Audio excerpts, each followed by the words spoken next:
গোঘাট থানা ও Badanganj bit house পুলিশের যৌথ উদ্যোগে সামাজিক সচেতনতা ও সাংস্কৃতিক সম্প্রীতির এক অনন্য দৃষ্টান্ত তৈরি হল গোঘাটের অনুপনগর এলাকায়। রবিবার অনুপনগর বিট হাউস সংলগ্ন মাঠে এলাকার মানুষজনকে সঙ্গে নিয়ে আয়োজিত হয় বর্ণাঢ্য সাংস্কৃতিক ও ক্রীড়া প্রতিযোগিতা। এই অনুষ্ঠানের মূল লক্ষ্য ছিল পুলিশের সঙ্গে সাধারণ মানুষের সম্পর্ক আরও সুদৃঢ় করা এবং সমাজে বিভিন্ন গুরুত্বপূর্ণ সচেতনতা বার্তা পৌঁছে দেওয়া। অনুষ্ঠানের মাধ্যমে সাধারণ মানুষের উদ্দেশ্যে সেফ ড্রাইভ সেভ লাইফ, স্বয়ংসিদ্ধা প্রকল্পের গুরুত্ব, গ্রামীণ পাঠশালায় শিশুদের নিয়মিত পড়াশোনায় অংশগ্রহণ এবং শিশু কিশোরদের মোবাইল আসক্তি থেকে দূরে রেখে খেলাধুলা ও সৃজনশীল কর্মকাণ্ডে আগ্রহী করে তোলার বার্তা দেওয়া হয়। পুলিশের এই উদ্যোগে স্বতঃস্ফূর্তভাবে অংশ নেন অনুপনগর গ্রামের বাসিন্দারা। দিনভর চলা অনুষ্ঠানে শিশুদের জন্য ফুটবল ও বল থ্রো প্রতিযোগিতা, পাশাপাশি কিশোরী ও মহিলাদের জন্য মিউজিক্যাল চেয়ার প্রতিযোগিতার আয়োজন করা হয়। শিশু কিশোরদের আনন্দ ও উৎসাহে মুখর হয়ে ওঠে গোটা এলাকা। অভিভাবকরাও পুলিশের এই সামাজিক উদ্যোগের প্রশংসা করেন। অনুষ্ঠানে উপস্থিত ছিলেন আরামবাগের এসডিপিও সুপ্রভাত চক্রবর্তী, গোঘাট থানার অফিসার ইনচার্জ মধুসূদন পাল, বদনগঞ্জ বিট হাউসের ইনচার্জ প্রীতম দাস, সুন্দরপুর বিট হাউসের ইনচার্জ তাপস আহিরি সহ অন্যান্য পুলিশ আধিকারিকরা। তারা বলেন, আইনশৃঙ্খলা রক্ষার পাশাপাশি সমাজ গঠনে পুলিশের গুরুত্বপূর্ণ ভূমিকা রয়েছে। ভবিষ্যতেও এ ধরনের উদ্যোগ চলবে বলে আশ্বাস দেন তারা।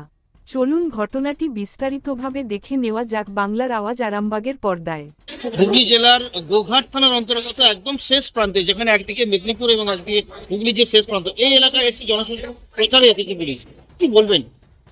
আমাদের এখানে গ্রামীণ পাঠশালা চলে সুন্দরপুর বিট হাউসের অন্তর্গত, এবং এদেরই রিকোয়েস্টে, কচিকাচাদের রিকোয়েস্টে আজকে এরকম গ্রামীণ ক্রীড়া একটা ব্যবস্থা করা হয়েছে, যেখানে ফুটবল, তারপরে বালতিতে বল খেলা, মিউজিক্যাল চেয়ার, এগুলো সব হচ্ছে।